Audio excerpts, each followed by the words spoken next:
It is Thursday, the 30th day of December, 2021, and holy shit, the year is drawing to a close. Yeah, and what better time to mention that I read a Dear Abby for the first time in a very long time. If you're not familiar with Dear Abby, you should be. Not because it's interesting, but because occasionally it is outright fucking hilarious. Case in point. Last week, a Dear Abby was titled, this was the fucking headline, or the title. What do I do with my deceased mother-in-law's wife-swapping journal? Well, listen up, Abby. Fucking reel this in. Yikes. And so the Dear Abby is talking about her mother-in-law, Agnes, a very religious and morally upright person who died of dementia recently. And this woman's husband was the executor of the estate, so they had to go through all of her things to have them appraised. Which tells me that these people are fucking not. I don't know, normal. I don't. That's not the right word. You do need to have. You don't really have to have shit appraised. You have to go through your parents' stuff. The step to appraise it, that's on you. So shut the fuck up. Anyways, the husband was sifting through his mother's lingerie drawer. What? What fucking year and planet is this? He found this binder, and he was, quote, shaken, end quote, by what he found. Apparently, his parents enjoyed wife swapping, and Agnes took notes detailing her activities. Like, what the fuck? Fucking Agnes was a filthy hooah. It's bananas. And so, of course, the husband's traumatized because his mom was a filthy whore. And the wife is also traumatized because, dear God, not wife swapping. Not that I'm a proponent of wife swapping. That's not the point here. The point is that she's a prude. And anyways, so then she signs it embarrassed in Oregon. Well, I mean, who's embarrassed? Agnes wasn't. She kept a very detailed list of notes, and the problem is, it leaves out so much stuff. Okay, I need to know what Agnes was talking about, and I need to know what kind of notes she was taking. Well, we slept with George and his wife Helen. George was hung like a fucking elephant. Good grief! I think he touched my tonsils one time. My word. End of note. Abby, for her response, one paragraph, like one fucking paragraph. And it was terrible. It would be no benefit to your brother-in-law or your son to learn their respective parents/grandparents were swingers. I'm voting for keeping the past buried along with Agnes, that filthy fucking trollop. All of that, and so much more. On complaints and observations. Still, the most less than average podcast on the internet. With a host who's the smartest person in the room when he's the only one there. A continuing odyssey into mediocrity. Guaranteed to make you question your life choices and your own sanity. This is Complaints and Observations with Dave LaPointe.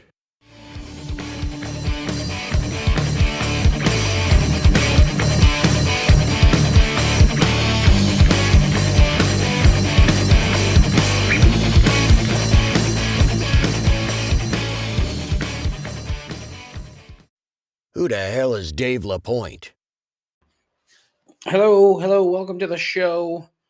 Hope you're doing well. If I suddenly launch into an English accent at any point, please ignore it. Let me get through it. I've just been watching a bunch of soccer videos from these super fans, like team super fans in the Premier League. I find them fascinating. And Barstool has hired two of them. So I'd like to try to get into that. I wonder if I could be West Ham's like loud super fan. Although, being old and fat kind of takes me out of the demo, but what can you do? Anyways, listen, welcome to the show. Hope you had a wonderful Christmas if you happen to celebrate it. If you don't, hope you had a wonderful weekend. Um, but, a couple things that I wanted to touch on from the jump, okay? Sadly, the great John Madden passed away on Tuesday at the age of 85 in what is being termed as an unexpected death, which, when you're 85, all right, maybe it's somewhat unexpected, but you're 85. It's coming at any point. Now, not to sort of get off of what I wanted to talk about, which is John Madden. Here is my thinking, okay? Has there ever been a singular person who has been closer associated or more impactful to a single sport in the United States of America? Think about that. And I say that for a couple of reasons. Obviously, his coaching resume, he won at a higher percentage than any head coach in the history of the National Football League. That is fact. I say that because he became a spokesperson for Miller Lite back in the 70s when the Miller Lite commercials were iconic. So you had sports fans knowing who John Madden was. Then you had television viewers of any sort knowing who John Madden was. Then he transitioned into broadcasting, and he became an iconic broadcaster all the way up into the early 2000s when he retired. But in the 90s, he was approached by Electronic Arts. And here I am just basically reading his Wikipedia page, but I'm not. I swear to God, I'm not reading anything. Nothing. EA comes to him, hey, we want to put your name on this video game. What do you think? Sure, let's go. It was a PC game at the time, and then that took off. So when you think about it, okay, John Madden, over the course of 50 years or so, maybe longer. Fuck, I don't know. I'd have to go back and find out when he actually started coaching. But man, this guy was front and center all the time for the NFL, well, the AFL, and then the NFL. And honestly, it's fascinating when you try to think about the different parts of someone's legacy when it comes to sports. John Madden has to be at the top of the list for people who transcended their particular sport to become a singular entity, a known entity by people even outside of sport. But I mean, what he did, by simply loving the game, was bring the game to all kinds of people. And it just, it's one of those things that,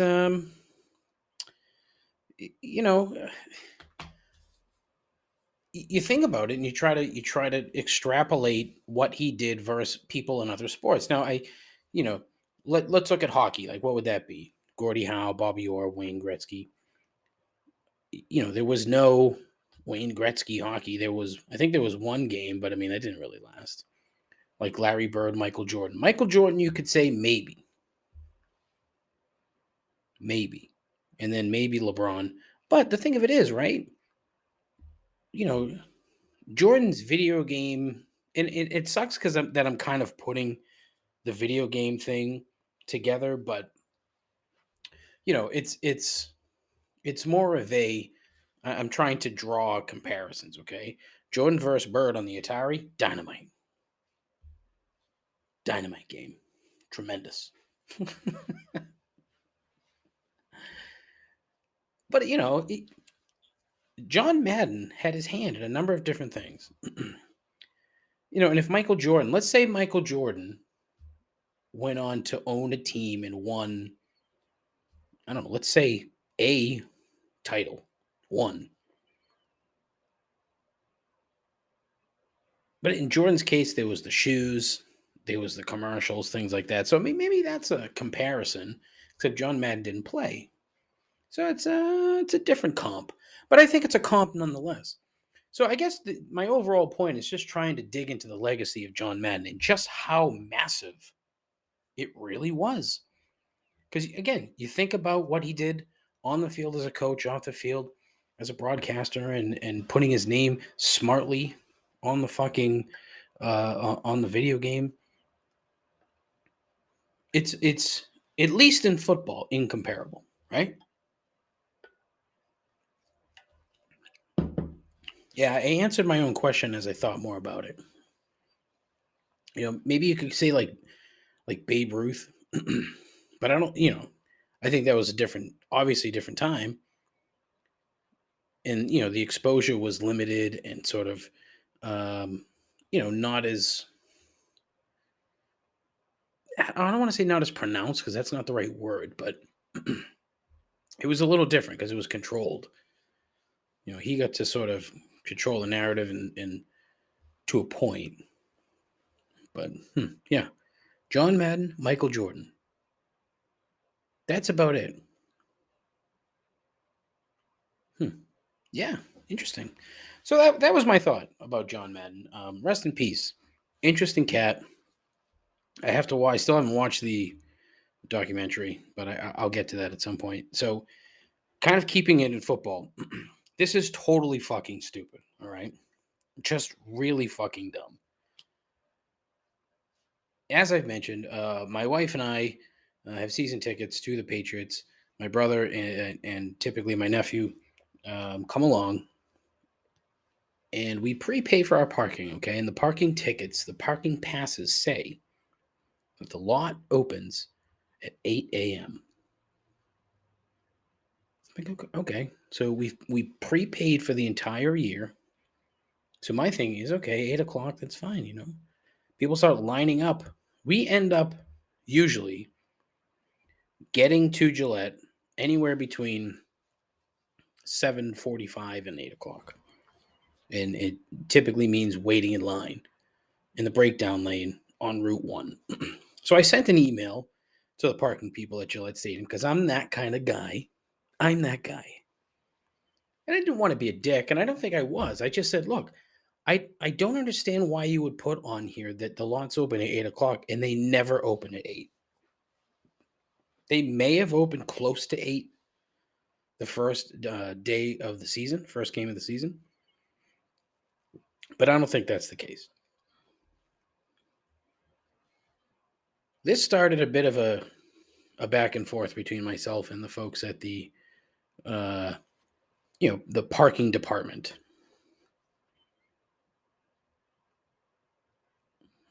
Yeah, I'm getting text messages in the middle of the show. What are we doing? Good fucking grief.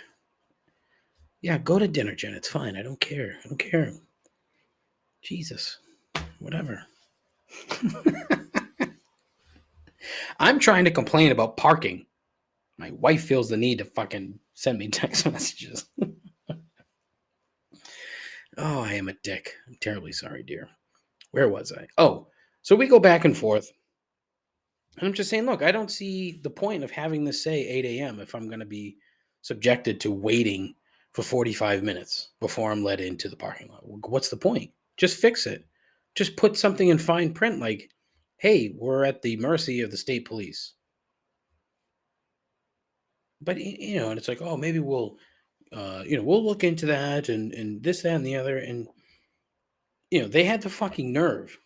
They had the unmitigated gall to actually say, hold on, I got to find this because this is fucking redonkulous. Quote, the pass states that so that passes can be scanned prior to lots being opened, end quote. Fuck off, you liar. You fucking liar. Like, you really think that these parking schlubs are going to be going down Route 1 scanning passes before the fucking lots open? You'd have mass chaos. The fucking troglodytes that wait to get in there, it would the minute someone comes by to scan their pass, they go, why isn't the gate open? You're just asking for trouble. Just put in there, hey, where it's 8 a.m. or the discretion of state police. That's it. End of discussion. Over. Done. That's it. But no, we had to go back and forth. It is so fucking stupid. And then they're like, oh, our staff does report to the stadium at 5 a.m. in cases of emergencies and have to get the lots ready for game day. That has nothing to do with anything. Ultimately, I just said, look, I don't expect any sort of mass resolution here, but you're doing everyone a disservice. And instead of just saying, hey, yeah, this is how it is. Sorry, we'll try better next year. Nope.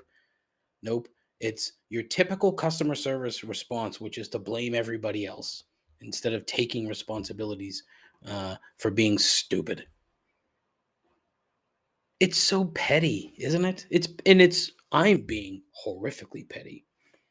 I want to be in there right at 8 o'clock. I'm that guy. But I'm prepaying for the season to get in there at 8 a.m. because the fucking thing says 8 a.m. I want to be there at 8. That's how it is. I sound like Jerry Seinfeld.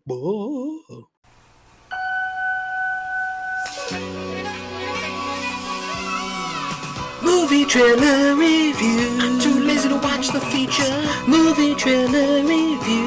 It's standard operating procedure. Movie trailer review. AP Dave puts in time. Movie trailer review. By our powers combined. Movie trailer review. Movie trailer reviews. Yeah. Very excited for this episode's edition of Movie Trailer Reviews. Movie reviews submitted by the one and only associate producer Dave. And then I watch the trailer and give my movie trailer review. Number 1, Dave puts New Spider-Man, which I think is Far From Home, I think it's called. I got to double check. Anyways, Dave's review, quote, 10 out of 10, scoring on a comic book movie scale, whatever that is. Spoiler alerts all over the place. It was awesome. If you like Spider-Man movies, you will think it's the best thing ever. I'm a big fan of the Tobey Maguire movies. So to see all the original villains play a big part in having all the Spider-Men come back was just so fun. I didn't know that part, so hey, there's a spoiler. Fun jokes, fun action, sad parts. This movie literally had everything you look for in this type of movie. 9 out of 10 on a real movie scale, end quote. I didn't know that all the Spider-Men came back. I knew Tobey Maguire was in it, but I didn't know that anyone else was. But, I've been trying to avoid spoilers because I do want to actually see this movie. Anyways, as with every movie nowadays, there's multiple trailers. And so I watched 3 official trailers, the first one being the best of the bunch. It doesn't make any sense.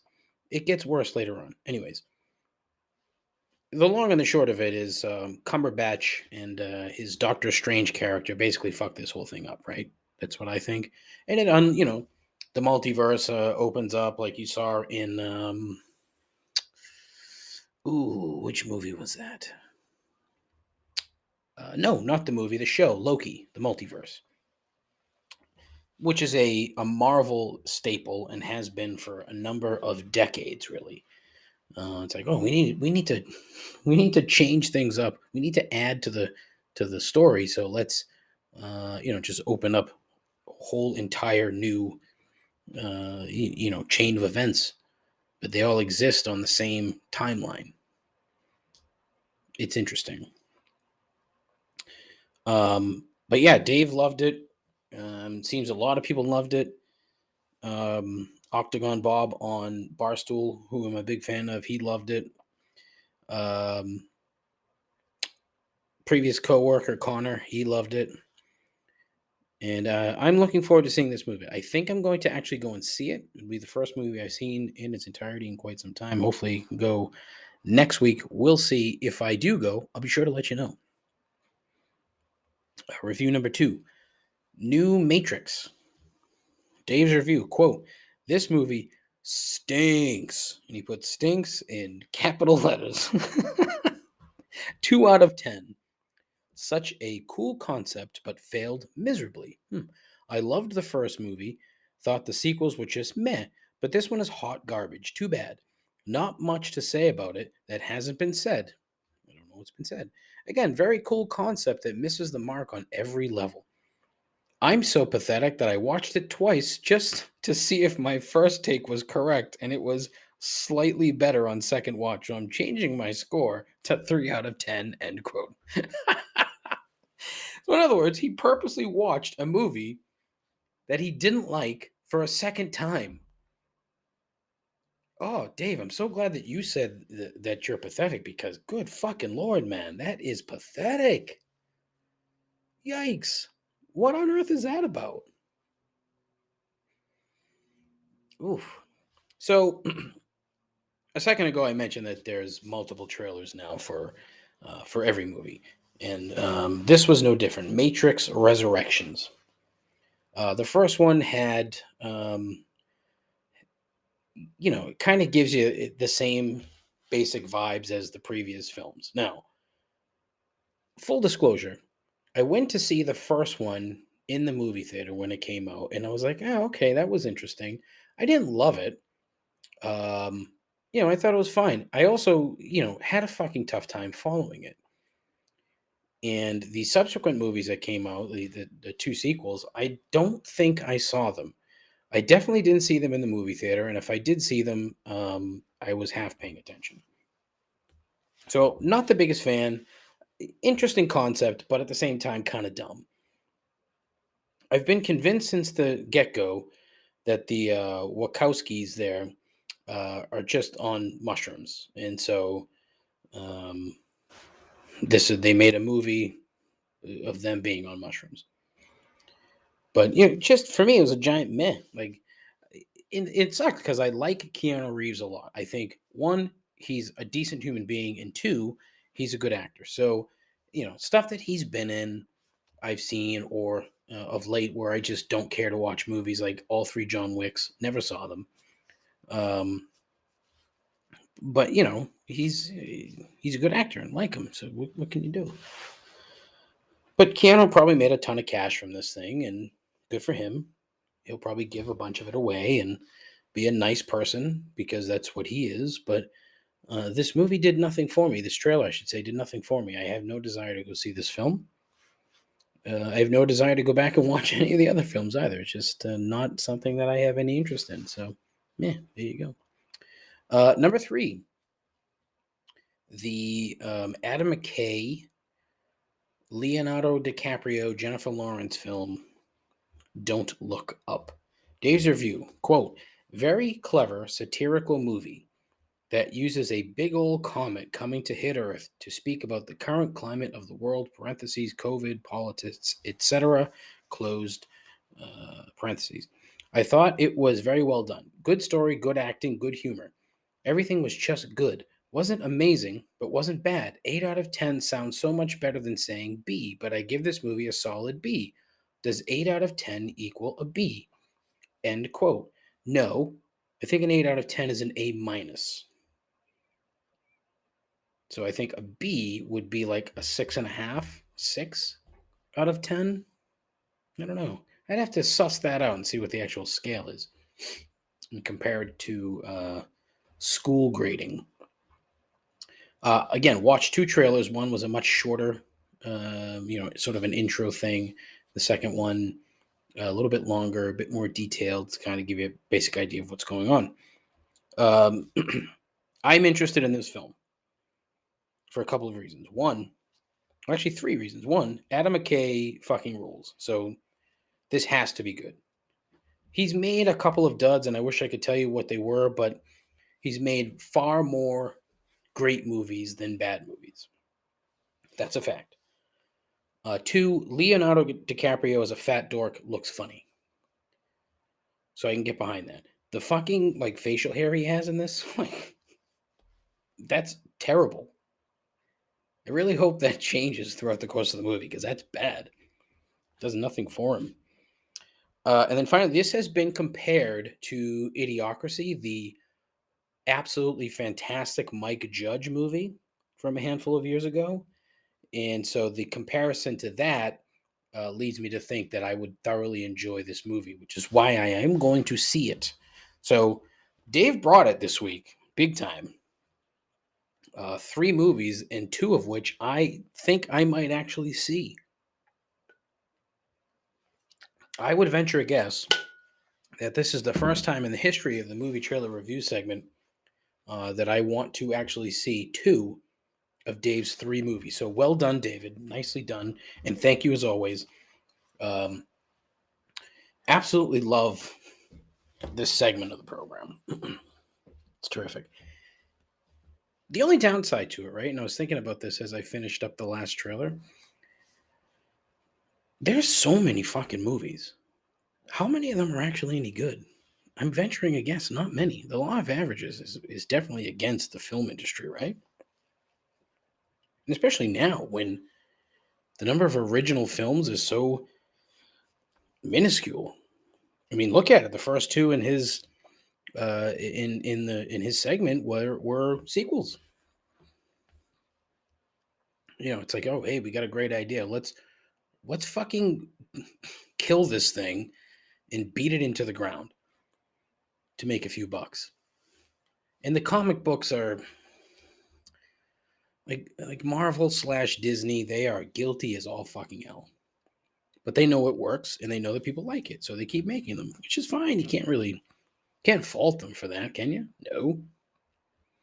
But I don't know. Like, I don't find myself sitting there excited about a bunch of movies.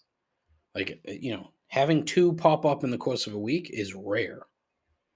Rare. And even then, I say that I'm going to see these movies. I probably won't. Because I am horrifically lazy and would rather watch sports. But, that's just me. I don't know. But I think, maybe when hopefully I can keep the spoilers at bay long enough to be surprised by Spider-Man. We'll see. But I'd like to go see that next week, so we'll see what happens. Anyways, yeah. Stick around. Voicemails coming up. Oh, whoa, got a cough right away. Jeez, I sound like you. All right, Dave, it's Dave. Hope all is well. Happy holidays. Got a question for you. Was thinking, 2021 was supposed to be the year where, we got all the vaccines, the pandemic's ending, but here we are. COVID's back like it's never been before. So I'd love your opinion on what's worse. Do you think 2020 was worse, or do you think 2021 was worse? And what are your thoughts going into 2022? Looking forward to the next episode. Have a great new year. AP Dave coming in hot. Thank you much, David. Greatly appreciated as always. Do you think 2020 was worse, or do you think 2021? 2021. 2020 or 2021, which one was worse? And then what are your thoughts going into 2022? Well, first thing, I would say 2020 was worse, hypothetically. Well, think about it. So COVID was new. Most people didn't want to be quarantined at home for long stretches. And, it turned into a big fucking to-do in half the country. And so, yeah, it was kind of a pain in the balls. A lot of people lost their jobs, yours truly included, some of which, some people like their job and happen to lose it. So, in my view, 2021 wasn't as entirely as traumatic. It's kind of, it's the wrong word to say, but whatever.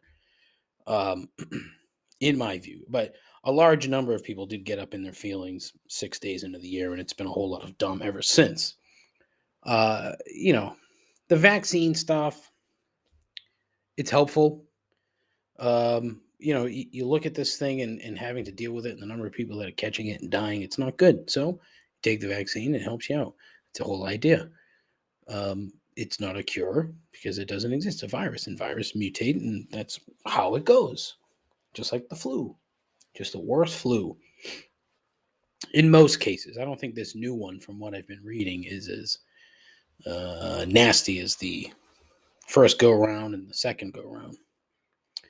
But I don't know because I'm not a doctor. As for next year, I don't see it improving. I don't see 2020 being a vast improvement on 2021. But I don't see it being as terrible as 2020, unless the government decides to wag the dog a bit to distract the public from something more egregious. Who knows? If that's the case, then everything's out the window. But I'm choosing to look at 2020 as I do most times when you turn the calendar, that it's an opportunity to change things. And, I would say a solid 40 times out of the previous 44 calendar turns, I've done nothing. But, that's the whole idea behind growing and getting better and improving, is that, you use these events and these times as symbols to change. And that's the whole idea. Now, look, I'm very curious if you have an opinion. What do you think 2022 is going to be like? Call in, leave a voicemail, 617-657-4736.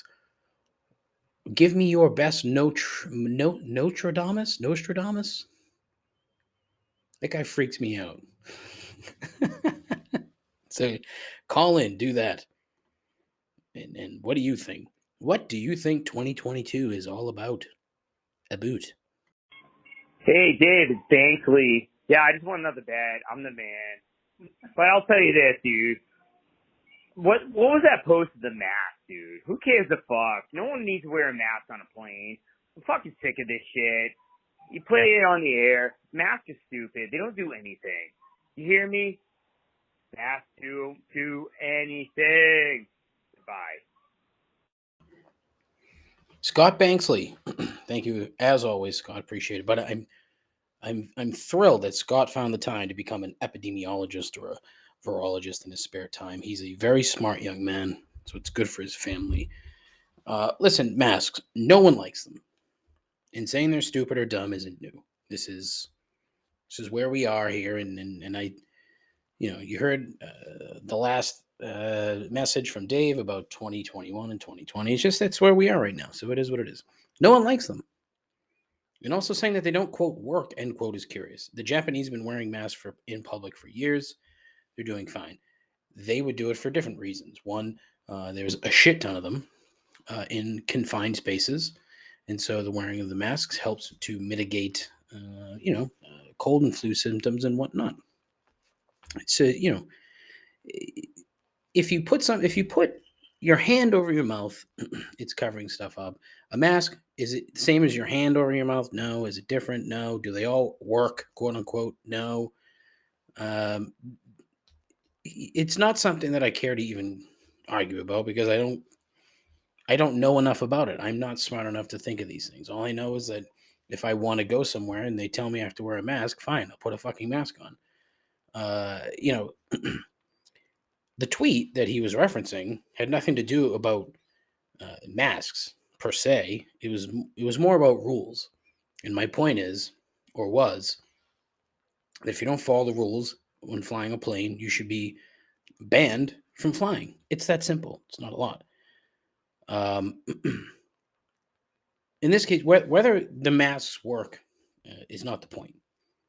That's the current rule of the FAA. You're not fighting oppression or standing up against a supposed evil by not putting a mask on your face. You're just being a fucking asshole.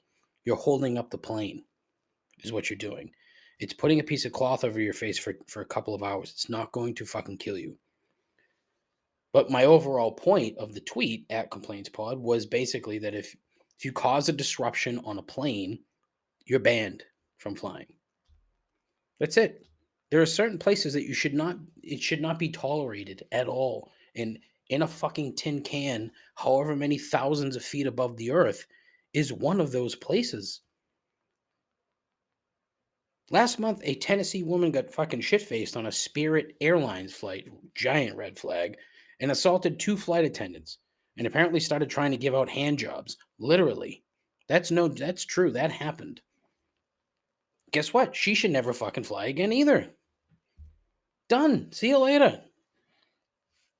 Flights getting canceled all over the country because who the fuck wants to be a flight attendant? And COVID, and they don't make any money, and other shit. But who the fuck in their right mind want to deal with these fuckwads? And federal guidelines that people love to say, quote, don't work, end quote. I get it.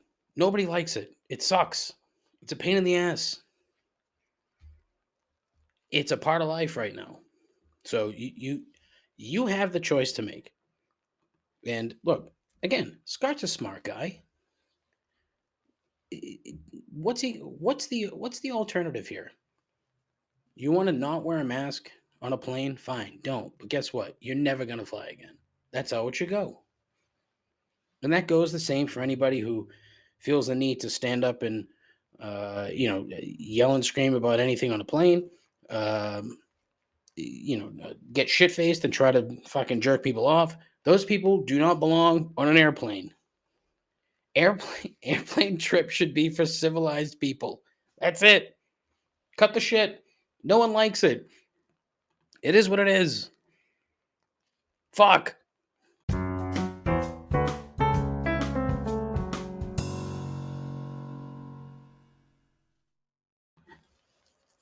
It's funny because after last week's episode, I didn't want to fucking get into any of this fucking tired shit. Like vaccines and masks and COVID but it's an unending barrage of this shit. And I can understand why people are mad because it's fucking thrown at them constantly. But when you make, this is the problem with the media, okay? Their goal is to get eyes on whatever it is that they're pitching. And so making people afraid of everything is going to get eyes. And that's what they're trying to do. And it's, it sucks. It fucking sucks for pretty much everybody. But, then you got people that get so fucking sucked into it. And as I said last week, the people that are on both sides of the fucking issue that just will not shut the fuck up about it.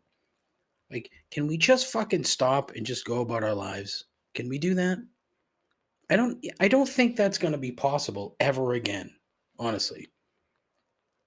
Social media, as I've said multiple times, has just fucking killed society, especially American society. It's a fucking nuisance. And the sad part is like it's somewhat useful, but it's a nuisance. It's awful. It drives me fucking bonkers. And I'm so guilty of being on it all the time. Terribly guilty. I don't know. Maybe that'll be something in 2022. Take a fucking break from that shit. Probably help my fucking overall mental health, yeah? Yeah? Anyways, it is time for everyone's favorite segment of the program, 3 Gripes. Gripe number 1.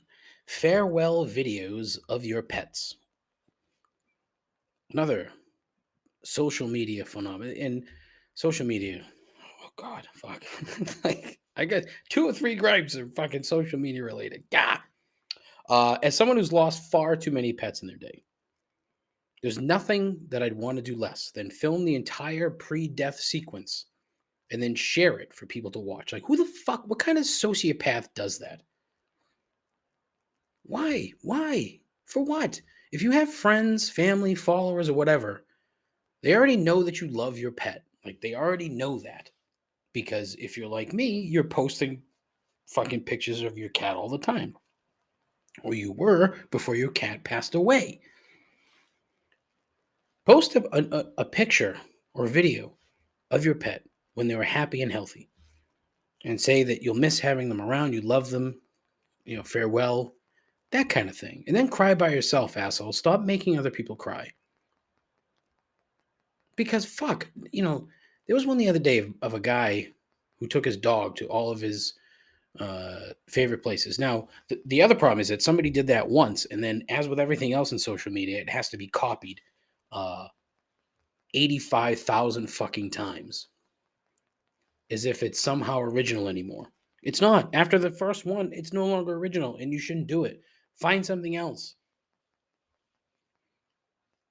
But there was one the other day. The guy took his dog to the beach and fucking drove around, gave him a puppuccino and all this other shit. You know, and the caption's like, oh, all the fucking long ass caption about how important the dog has been to in his life, and how people don't deserve dogs, and just all you're doing is fishing. Okay, you've cast the line and you're fishing for tears. And the fucking bait is your dying dog. Fuck off, man. It's not necessary. I'm dead serious when I tell you nobody wants to see it. Nobody wants to fucking see that. And if you do want to see that, you're a fucking crazy person. But honestly, nobody. And and if people click and they're liking these things, it's because they feel bad because your dog's dead and you're still alive. No, that's not right. Don't do that, David. That's not good. I'm sorry. I just don't like sifting through fucking Instagram and crying because a dog's died. Nobody wants that. I don't go to fucking social media to cry and to be. I go there to fucking grit my teeth and laugh. Like that's what you go there for. Fuck off. Gripe number 2. Having to shit at the airport. Now, I would venture a guess of all the times I've had to fly. Thankfully, I've never had to shit at the airport. Okay? But is there a worse place to have to go than at an airport? When I go to the airport and I take a leak, I'm disgusted. You want to talk about a reason to wear a mask inside of an airport fucking bathroom? Because who knows what's living in those fucking things? I would guess that it's slightly improved during the COVID era. Fewer people, a supposed uptick in cleanliness, but I'm not so sure.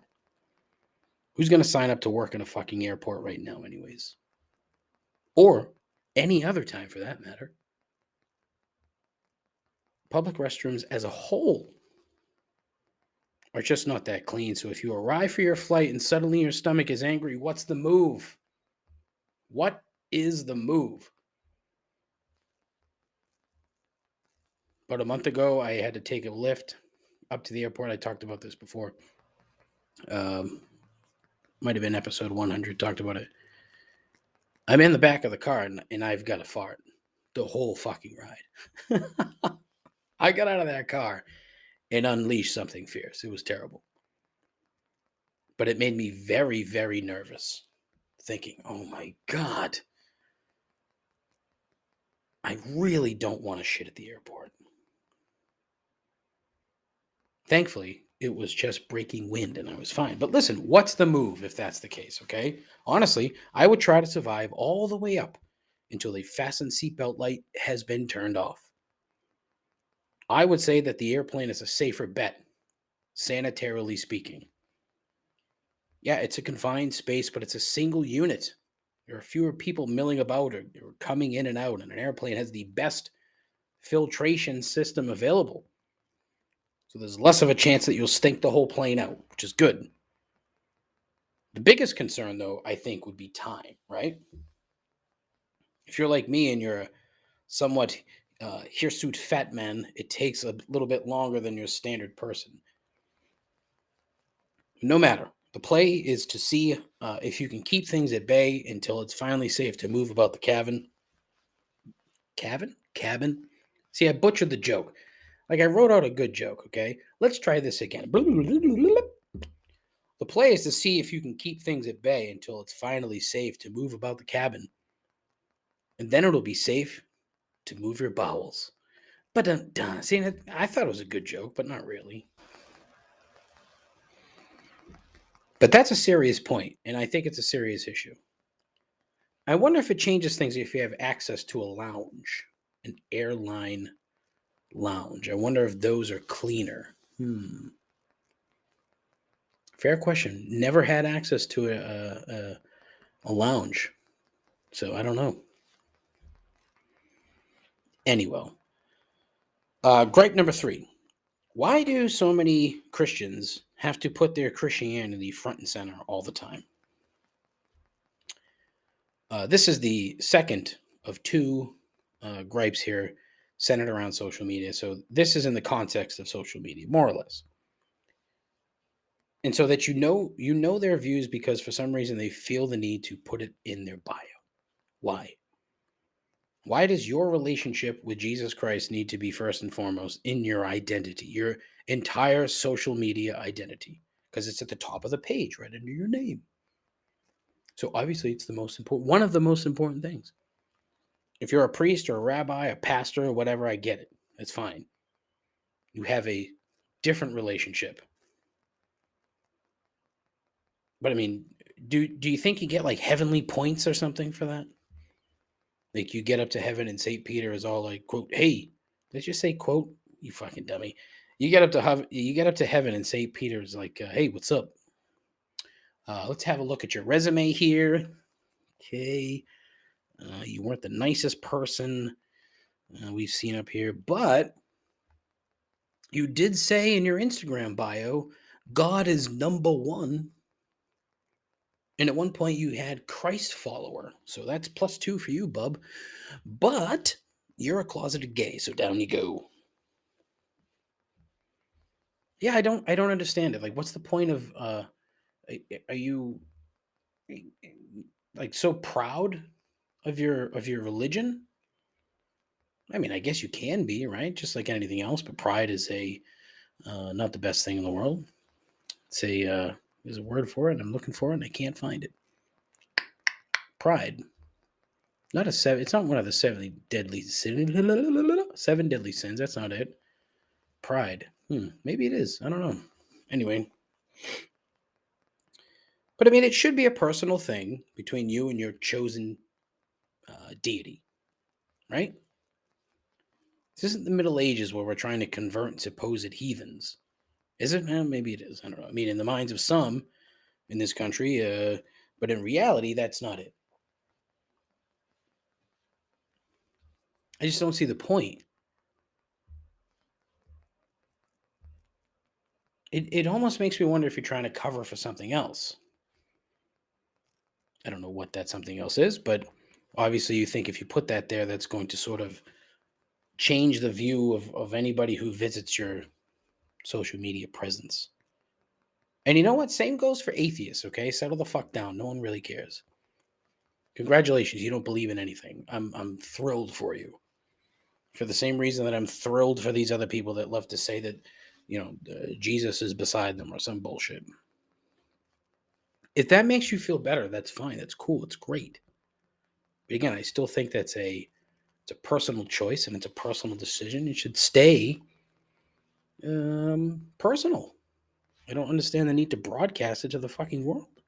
That's just me, right? That's just me, your lowly 4-listener podcast person. Anyway, I kept it short again this week. I hope you appreciate that. Check out Dear Abby.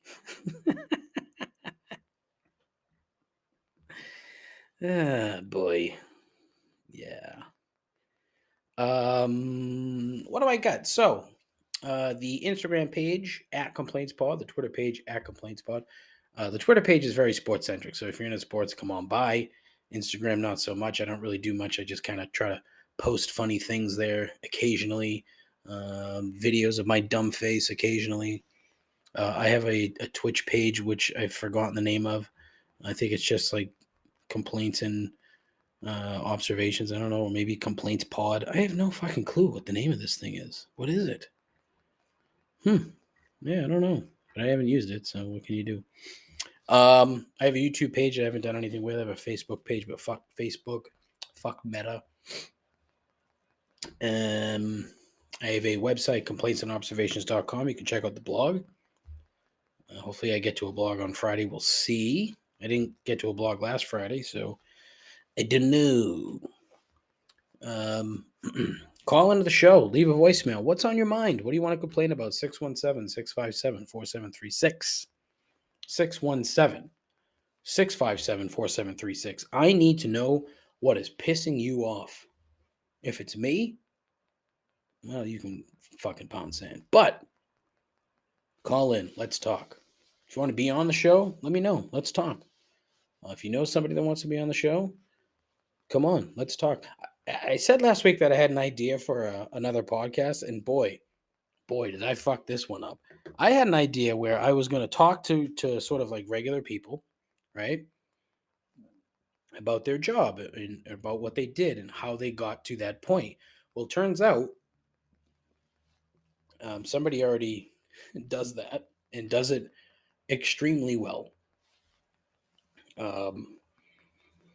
It's like one of the top podcasts on the planet is called How I Built This, and it's basically what I was thinking of doing.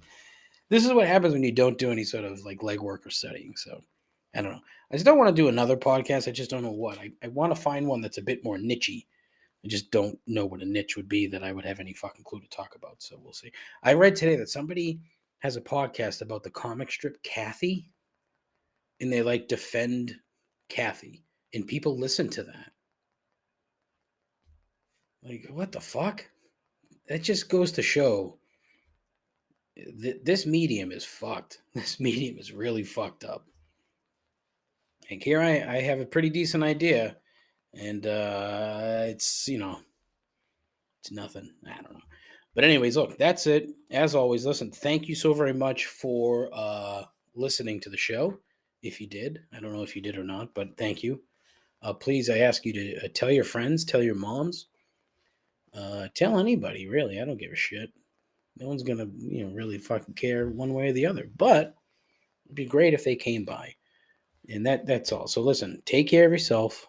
Take care of each other. Godspeed. Ta-ta.